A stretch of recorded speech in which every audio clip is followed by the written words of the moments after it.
Hey guys, how's it going? Hope you're doing well. My name is Crown, and today I'm going to read you some very interesting stories that I hope that you're gonna love. And now, without further ado, let's go!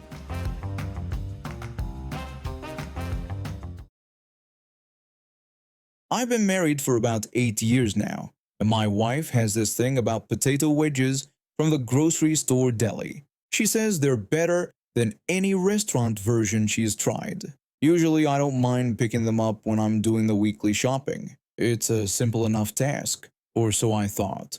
This day started normal enough. I had finished getting most of our groceries and headed over to the deli counter for the wedges. My wife had requested them for dinner that night, and I figured it would be a quick stop before heading home. The deli line wasn't too bad, maybe 4 or 5 people ahead of me, which was typical for a Saturday afternoon. I took my place at the back and waited. The deli worker was moving at a decent pace, taking orders and slicing meats for the customers ahead of me. That's when she showed up. This woman, probably in her 50s, walked up with what looked like her teenage daughter or maybe granddaughter. Instead of going to the back of the line like a normal person, she positioned herself right next to the deli counter and started eyeing the front of the line like she belonged there. The first person finished their order and moved on. Immediately, this woman stepped forward like she was next. The deli worker told her that she needed to wait her turn and pointed toward where I was standing at the back of the line. The woman looked annoyed but stepped back. When the second customer finished up, she tried again. This time, the deli worker was more firm, again telling her to wait her turn since there were people ahead of her. She huffed and crossed her arms, but still didn't go to the back of the line. She just hovered near the counter, tapping her foot and checking her watch. Her daughter or granddaughter looked embarrassed and kept pulling on her sleeve, trying to get her to move back.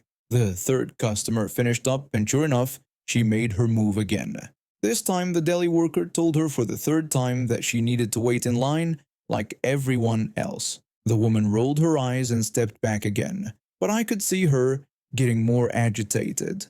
That's when I heard her cursing to the kid with her, complaining that the whole situation was ridiculous and that she just wanted some wedges. I smirked.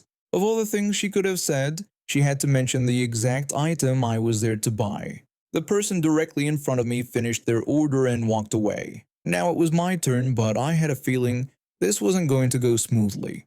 Sure enough, when the previous customer stepped aside, this woman made her move toward the counter again. This time I wasn't going to let the deli worker handle it alone. I spoke up and told her that the end of the line was behind me. She whipped around to face me, and I could see her face was getting red. She started yelling that the whole thing was unfair and that it was first come, first serve. The deli worker and I just stared at her. I mean, what do you even say to that? She clearly understood how lines worked since she had been trying to cut to the front this whole time. If it was really first come, first serve, she would have just walked up to the counter when she first arrived, instead of trying to sneak ahead each time someone finished. She finally stomped back to her little area off to the side.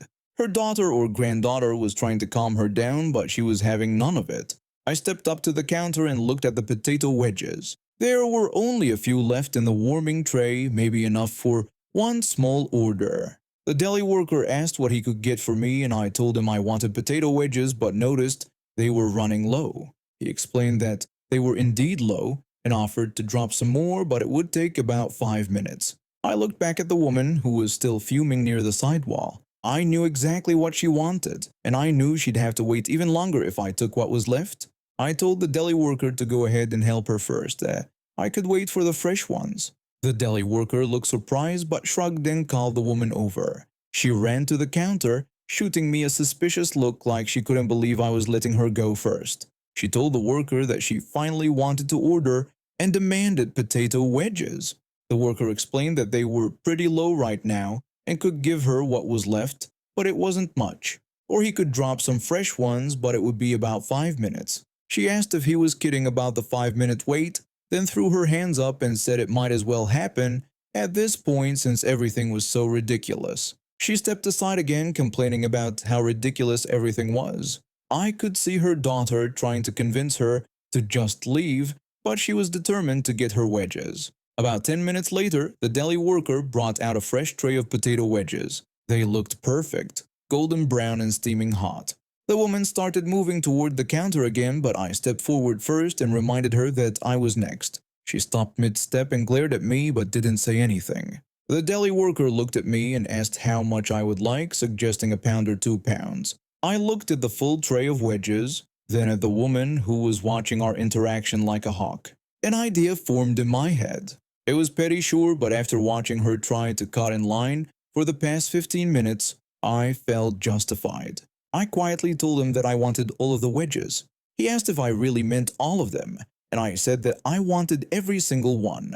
I could see him trying not to smile when he started scooping every single wedge into containers. The woman's eyes got wider and wider when she watched her precious wedges disappearing into my bags. She spun around to face me and shrieked, asking what I had just done. Her face was now completely red. I just stood there while the deli worker finished bagging up what had to be about 6 pounds of potato wedges.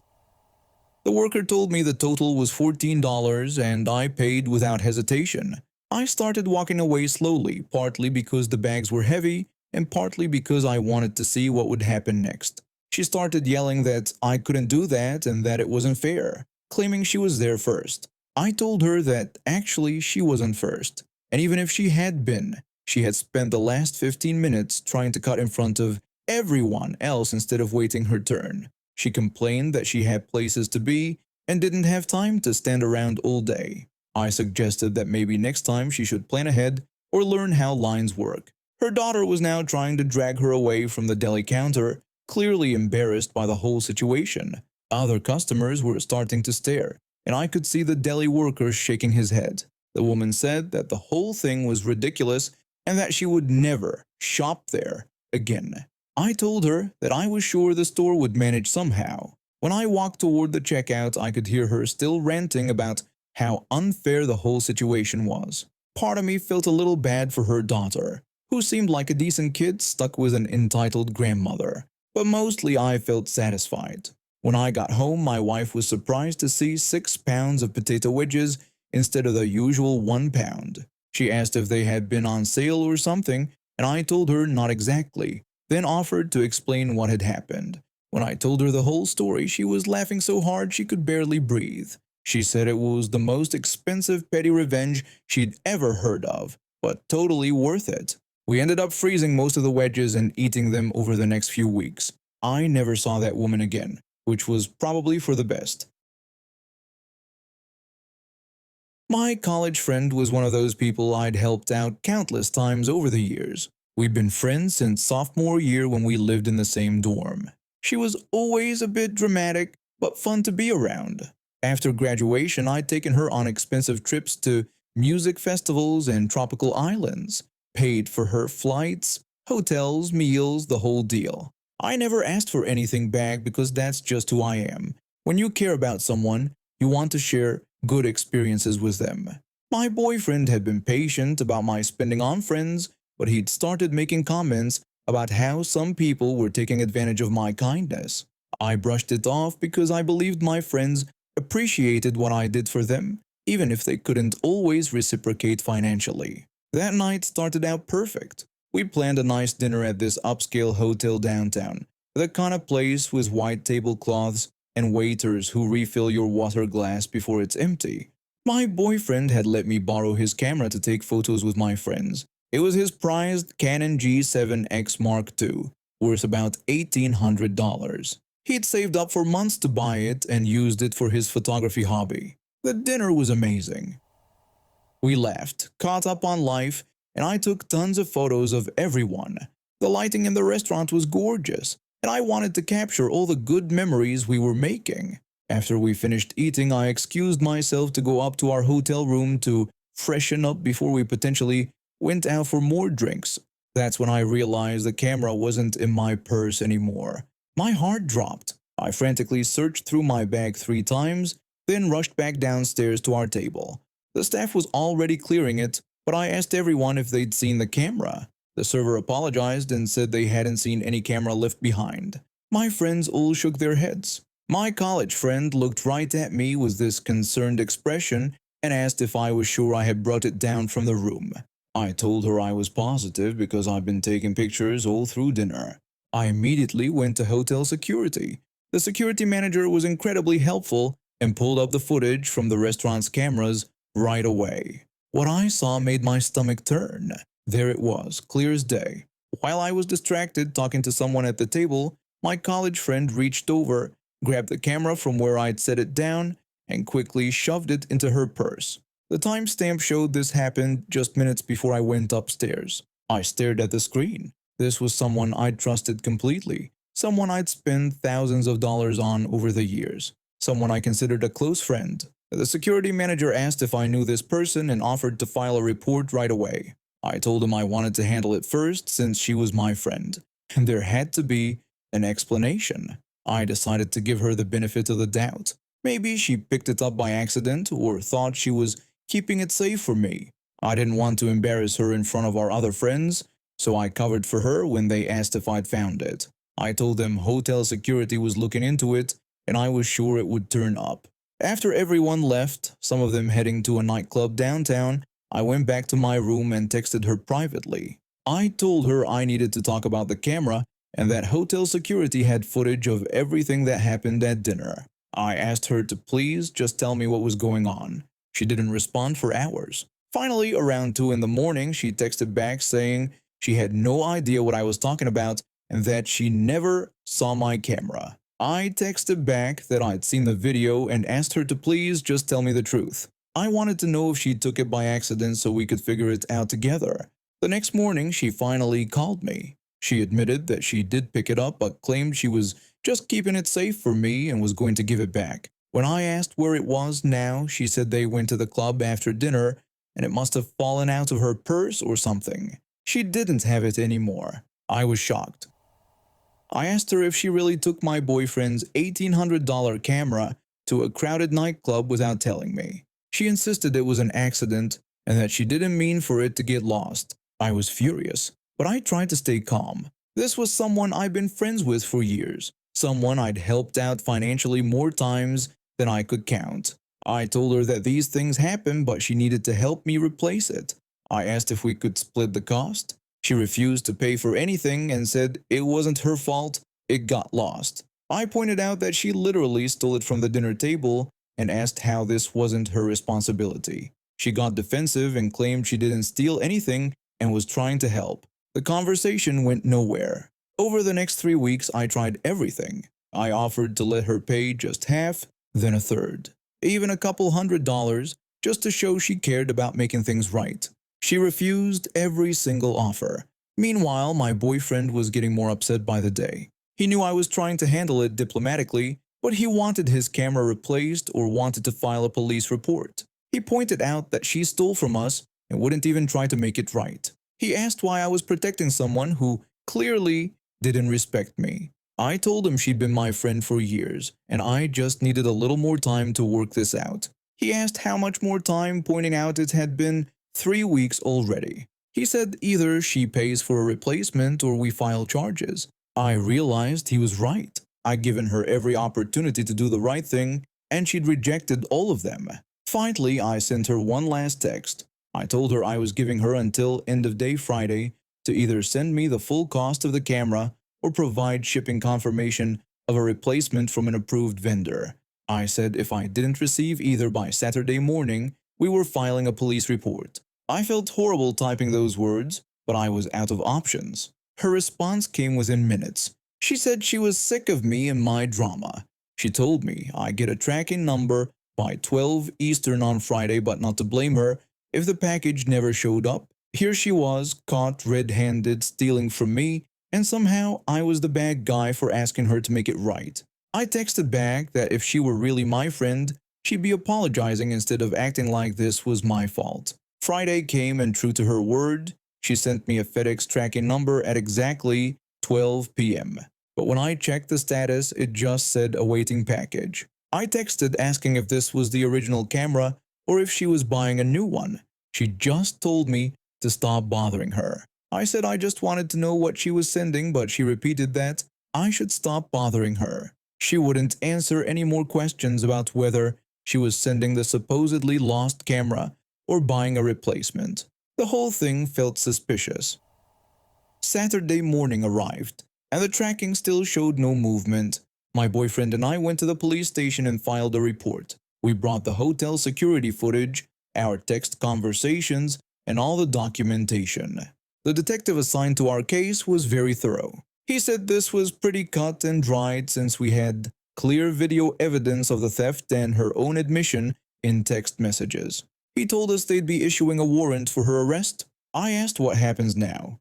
He explained that she'd be charged with theft, and given the value of the camera, it was a felony in our state. She was looking at potential jail time and would definitely have a criminal record. That Monday, I got a panicked call from her.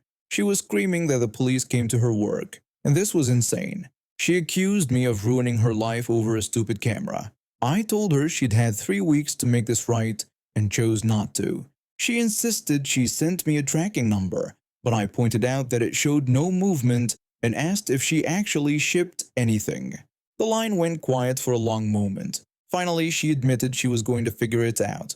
I realized she'd sent me a fake tracking number to buy more time. She begged me not to let them arrest her and promised she could get me the money. But it was too late for that. The warrant was already issued. She was arrested the following day at her apartment. The story made it into the local news because her family hired a lawyer who tried to claim it was all a misunderstanding between friends. But the video evidence and her text messages told the complete truth. In the end, she pleaded guilty to avoid jail time. She got 2 years probation and had to pay restitution for the camera plus court costs. She also had to do community service. My boyfriend got his camera replaced. I'm a single mom working 2 jobs to keep my daughter and me afloat. My ex-husband left us 3 years ago, and since then it's been just the 2 of us against the world. My daughter is 12 years old in the light of my life. She's always been a good student, never caused trouble, and tries her best in everything she does. Last month, she fell off her bike while riding with friends in our neighborhood. I heard her screaming from inside the house and rushed out to find her on the ground, clutching her left arm. The way it was bent, I knew immediately something was seriously wrong. I drove her straight to the emergency room, my heart pounding the entire time as she cried in the passenger seat. The x-rays showed a clean break in her radius bone. The doctor put her arm in a cast and gave us a medical excuse form for school. He explained she'd need to wear the cast for 6 to 8 weeks and couldn't participate in any physical activities. The medical excuse clearly stated she was to be excused from gym class and any activities requiring use of both arms. When we got home, I helped her practice doing things with one arm. Simple tasks like writing, eating, and even getting dressed became challenges. But she was determined to keep up with her schoolwork despite the difficulty. The problems started the very first day she returned to school. Her math teacher, Karen, had a reputation for being strict and demanding. She was one of those teachers who believed kids these days were too soft and needed to be pushed harder. She'd been teaching at the school for over 20 years and seemed to think that gave her the right to question everything. My daughter came home that first day looking upset. When I asked her how school went, she told me it was okay but that her math teacher acted weird about her cast. I asked what she meant by weird, and she explained that Karen kept staring at the cast during class and asked if she really needed it. I thought it was strange but didn't want to make a big deal out of it yet.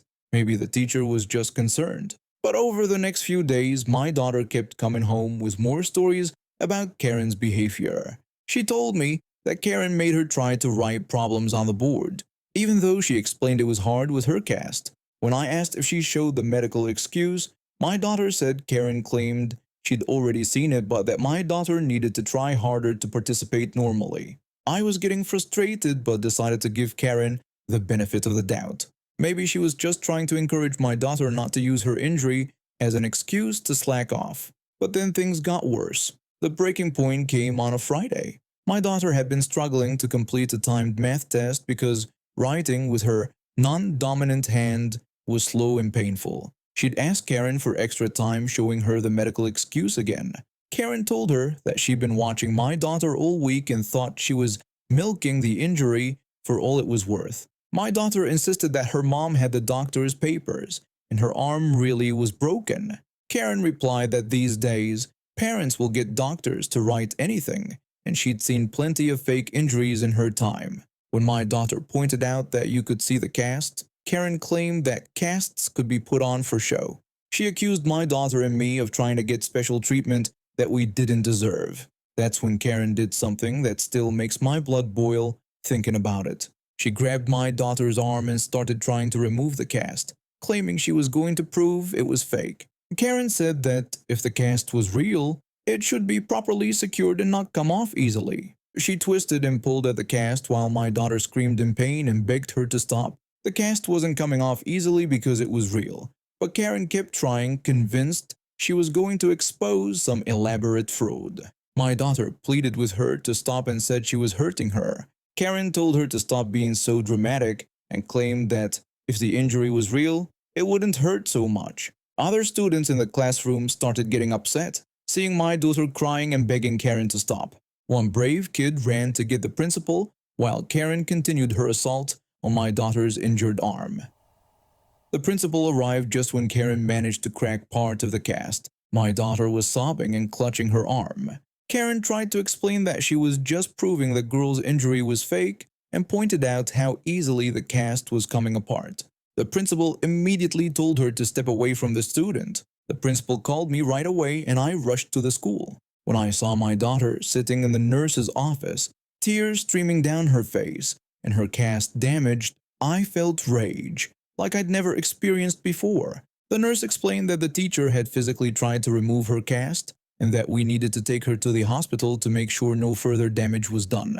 I was shaking with anger, but tried to stay calm for my daughter's sake. I asked if she was okay, and if her arm hurt worse now. Through her tears, she told me it hurt so bad, and that Karen kept pulling and twisting it even when she begged her to stop. The x-rays at the hospital showed that Karen's actions had actually displaced the healing bone slightly. My daughter needed a new cast and would require additional weeks of healing time because of what Karen had done.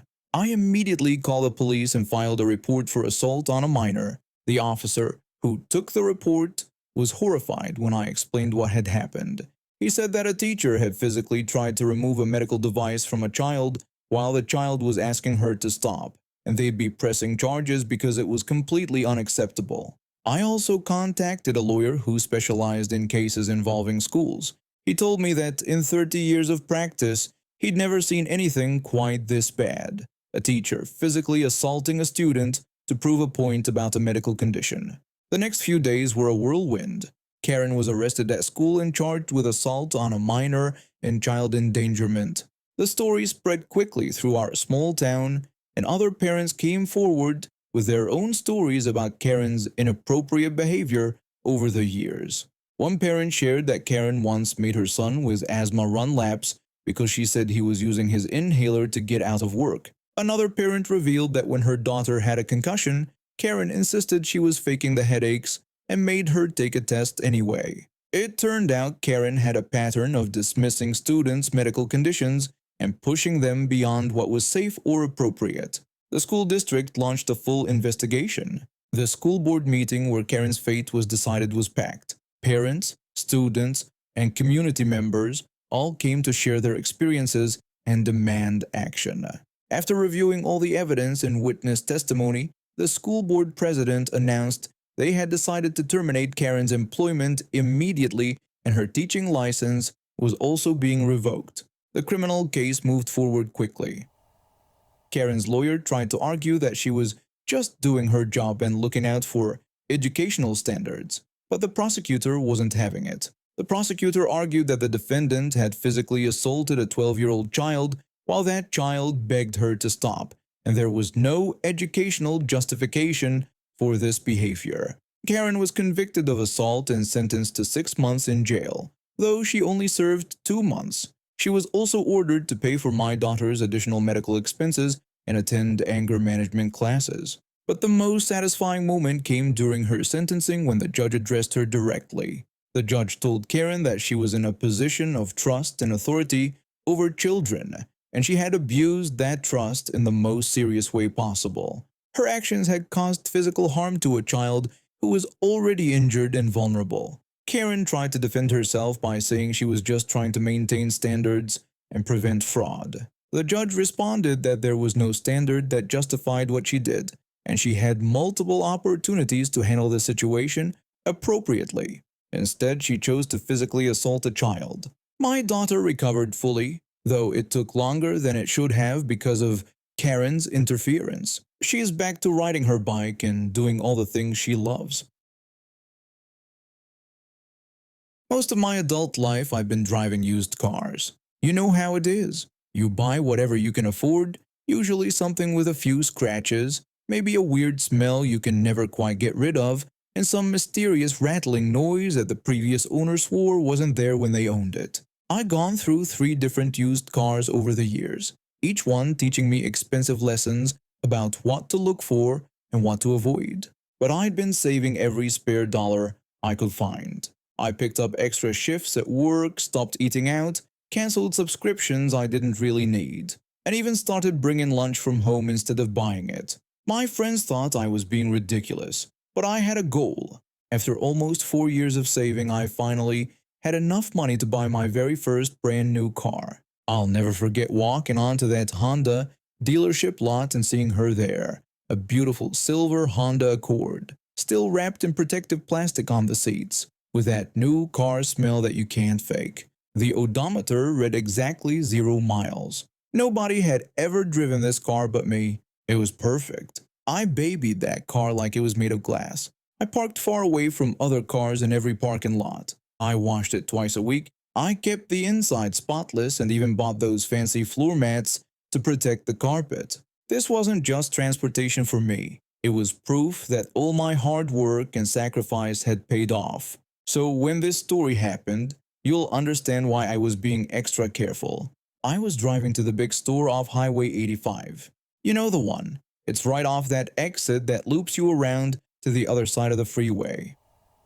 There's this tricky intersection there with a traffic light where you have to merge into pretty heavy traffic. The cars come fast on that road, and there's not a lot of room for error. I pulled up to the light and waited for my turn. The traffic was steady, not bumper to bumper, but definitely busy. There were a couple of gaps where I probably could have gunned it and squeezed in, but they would have been tight. With my old beater cars, I might have taken the risk, but not with my brand new Honda. I wasn't about to risk even a small fender bender. That's when the honking started. Behind me was this big black Jeep, and whoever was driving it was clearly not happy with my cautious approach. First, it was just one honk, then another. Then they started flashing their headlights at me. I looked in my rearview mirror and could see there were 2 people in the Jeep. The driver looked like a middle-aged woman with short blonde hair, and she was gesturing wildly with her hands. The passenger, who looked like her husband, was leaning over and pointing at me through the windshield. The honking got more aggressive, long, angry blasts that made my heart race. I felt myself getting nervous, which made me want to be even more careful. When you're anxious, that's exactly when accidents happen. I could hear the woman yelling at me to hurry up, asking what I was waiting for. Her voice was loud enough to carry through both our closed windows. More honking, more flashing lights. They were really laying on that horn now. I gripped my steering wheel tighter and kept watching the traffic. There was another gap coming, but it was even tighter than the previous ones. With these people screaming and honking behind me, there was no way I was going to attempt it. The husband joined in, telling his wife to just go around me and calling me names that I won't repeat. More honking. The lights cycled through yellow and back to red. We'd have to wait for another cycle. That's when things got really crazy. I heard the Jeep's engine rev up behind me. In my side mirror, I watched when they actually drove up over the small concrete curb that separated our lane from the adjacent parking area. They went around me on the right, tires bumping over the curb, honking the entire time. When they passed my window, both of them were staring at me. The woman had her window down now and was screaming at me to learn how to drive, calling me a moron.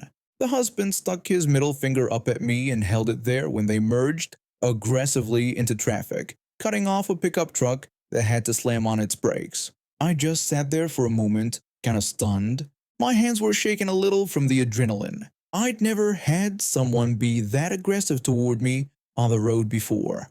All I was trying to do was be safe. The light turned green again, and this time there was a perfect gap. I pulled out smoothly and safely, just like I've been planning to do all along. When I drove toward the store, I was still thinking about what had just happened. Some people are just so impatient, so entitled. They think their time is more important than everyone else's safety. But then I saw the most beautiful sight. About half a mile down the road, there was the black Jeep pulled over on the shoulder with red and blue lights flashing behind it. A police officer was standing at the driver's window, and I could see him writing something on his ticket book. I had to drive right past them to get to the store parking lot, and when I did, I got a perfect view of the whole scene. The woman was gesturing wildly at the officer, probably trying to explain why she had to drive over a curb and flip off another driver. Her husband was slumped in his seat, looking like he wanted to disappear. The cop looked up when I drove by, and for just a second, our eyes met. He gave me the slightest nod, like he was saying he saw what they did to me. Then he went back to writing their ticket. I parked my beautiful, undamaged Honda Accord in the lot and walked into the store with the biggest smile on my face. I've dealt with chronic back pain for about 3 years now, ever since I injured myself moving furniture at my old job. My doctor recommended walking as low-impact exercise, and the mall became my go-to spot during winter months. The wide corridors and climate control made it perfect for my daily walks, especially when the weather outside was terrible. On that day, I had just finished my physical therapy appointment and decided to get in my recommended 30 minutes of walking before heading home. The mall wasn't too crowded since it was mid-afternoon on a weekday, which I preferred. Fewer people meant less chance of someone bumping into me and aggravating my back. I was walking at my usual steady pace down the main corridor, staying to the right side like you're supposed to. That's when I noticed this couple walking straight toward me from about 20 feet away. The guy was completely absorbed in his phone, thumbs flying across the screen, not looking up once. His partner was chatting away beside him, gesturing with her hands. When they got closer, I could see this was going to be a problem. They were taking up most of the walkway, and the guy was still glued to his phone. I slowed down a bit, thinking maybe they'd notice and adjust their path. But nope, nothing changed. When they were about 10 feet away, I started wondering what I should do. Should I stop completely? Move further right? There wasn't much room since there was a planter box along the wall. I decided to just keep walking straight and let them figure it out. That's when things got weird. At the last second, both of them looked up and saw me. Instead of one of them stepping aside like normal people would do, they split apart. The woman went left, the guy went right, leaving me walking directly between them like I was part of some bizarre human obstacle course. I felt so awkward being sandwiched between two strangers, but I kept walking since stopping would have been even weirder. That's when I heard the guy mutter something nasty, calling me an idiot. I stopped dead in my tracks and turned around. I told him I had heard what he said. The guy spun around, his face already angry. He started yelling at me, saying that maybe I should pay attention to where I was walking instead of forcing people to move around me. I pointed out that he had been staring at his phone the entire time and didn't look up once until the last second. He said that was his business and that I should have moved when I saw them coming. I asked him where exactly I was supposed to move. I explained that when he and his wife went in opposite directions, I didn't know what I was supposed to do besides just disappear. The woman tried to calm things down. She said it was just an accident and we should all move on. But the guy wasn't having it. He said it was ridiculous and that people like me think we own the whole walkway. He claimed that common courtesy means you get out of the way when you see people coming. I asked him about common courtesy, pointing out that it also means not walking while texting and actually watching where you're going. He got even angrier and said he could walk however he wanted. He accused me of choosing to walk between them like some kind of weirdo. I told him I didn't choose anything and that they had split apart at the last second. I asked what he expected me to do, jump over the planter. That's when mall security showed up. Our raised voices had attracted attention. The security guard asked if there was a problem. The guy immediately complained that I had deliberately walked between him and his wife and was now giving him attitude about it. The security guard looked confused and asked him to clarify that I had walked between them. I explained that he had been looking at his phone and not paying attention. When they finally noticed me, they went in opposite directions instead of one of them stepping aside. The woman backed me up, telling her husband that was exactly what happened and admitting he wasn't looking where he was going. The guy shot her a dirty look and asked whose side she was on. The security guard told him that if he wasn't watching where he was walking, that was his fault.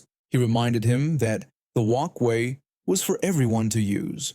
The guy said it was unbelievable that everyone was ganging up on him just for trying to use his phone while walking. The security guard explained that he was free to use his phone, but he still needed to be aware of his surroundings. The guy said fine and complained that the whole mall was going downhill anyway. He stormed off toward the exit, leaving his wife standing there looking embarrassed. The woman apologized for his behavior, saying he gets defensive when he's wrong.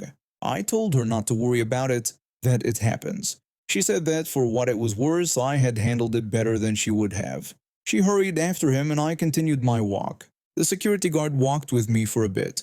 He told me that some people just can't admit when they mess up and told me I had done nothing wrong. I thanked him and said I was starting to wonder if I was crazy. He said I wasn't and explained that they see this kind of thing all the time. People walk while distracted, then blame everyone else when problems happen. The rest of my walk was peaceful, but I kept thinking about the encounter. The guy was so convinced he was right, even when everyone else could see he was wrong. His own wife agreed with me and he still wouldn't back down. About 20 minutes later, when I was finishing up my walk near the food court, I saw them again. They were sitting at a table, and it looked like they were having a heated discussion. The woman was doing most of the talking while he sat there with his arms crossed, still looking angry. When I walked past, I heard her telling him that he had made a complete fool of himself and that I was just walking normally. I didn't stick around to hear his response, but seeing him get called out by his own wife felt like perfect justice. And now we have reached the end of today's stories. Thank you for watching, and see you next time.